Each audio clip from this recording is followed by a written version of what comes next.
میں پچھلے دنوں ایک ویڈیو دیکھ رہا تھا جس میں ایک سنی جو ہے وہ ایک شیعہ عالم سے انٹرویو کر رہے تھے، اور انہوں نے اپنے انٹرویو کے درمیان شام غریباں کا بھی ذکر کیا، اور یہ سن کر مجھے بہت ہی تعجب بھی ہوا اور بہت افسوس بھی ہوا کہ آج اس زمانے میں بھی، سوشل میڈیا کے دور میں بھی، جہاں پر ہر چیز ہمارے سامنے ہے، ہر چیز ہمارے سامنے ہے، اس کے باوجود اہل سنت کے اندر شام غریباں کے حوالے سے جو غلط فہمیاں ہیں، اور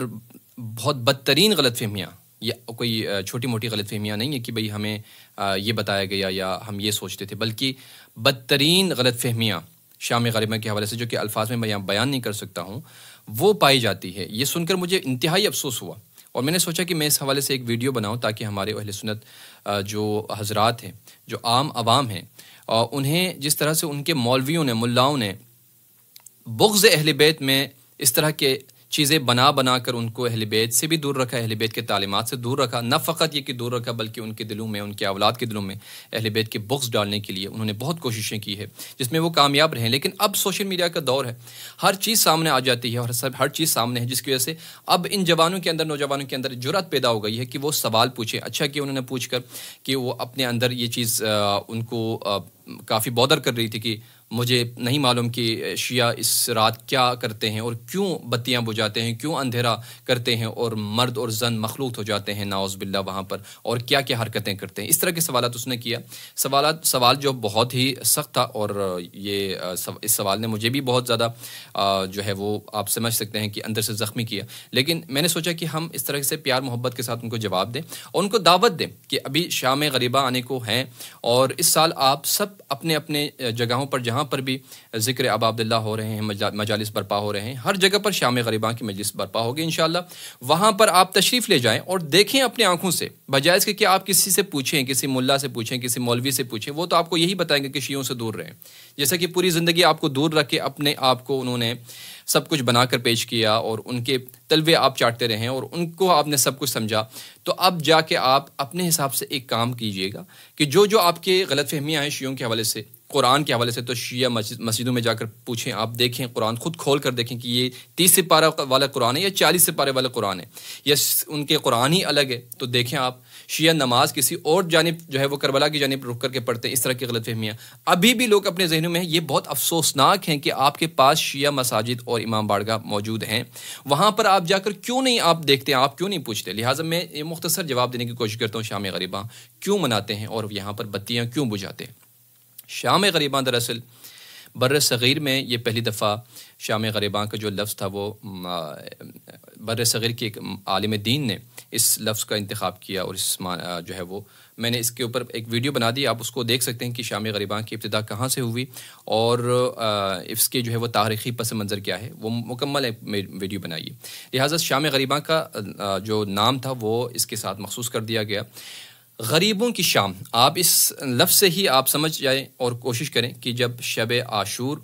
امام حسین علیہ السلام اپنے اصحاب کے ساتھ موجود تھے، تو جتنے بھی آپ کے گھر والے تھے، آپ کے خاندان تھے، آپ کے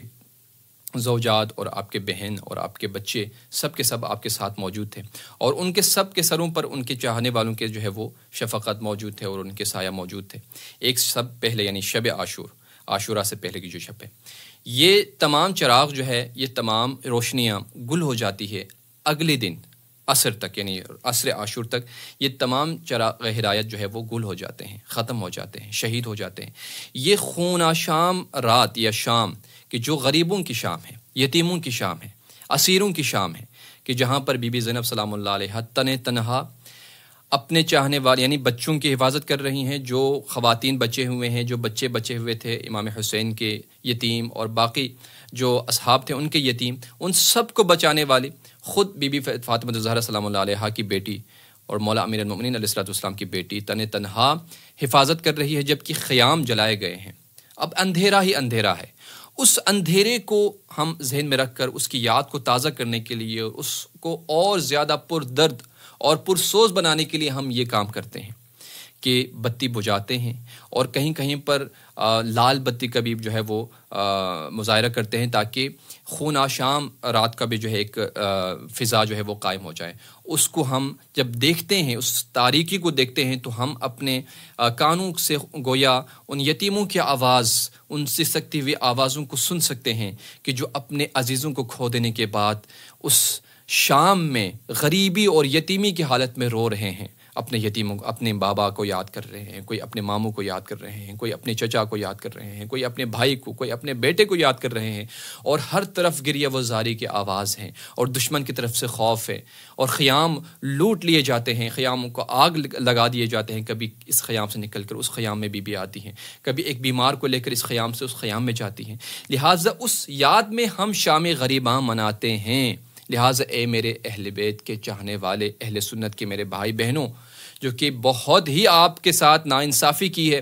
ان ملاؤں نے، کہ جنہوں نے بغض اہل بیت میں اور شیعوں کے بغض میں آپ کو اہل بیت سے بھی دور رکھا اور اہل بیت کے تعلیم سے بھی دور رکھا، جس کی وجہ سے آج ہم دیکھ رہے ہیں کہ پوری دنیا میں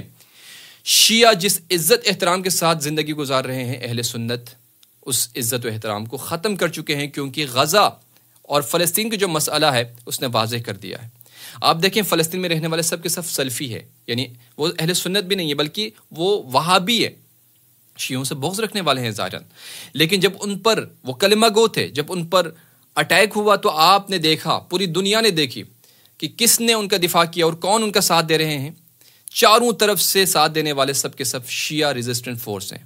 مقاومتی فوج ہے، ایران ہے، حزب اللہ ہے، حشد شعبی جو عراق کے فوج ہے، شام ہے، یمن ہے، یہ سب کے سب شیعہ، ایک بھی سنی نہیں ہے۔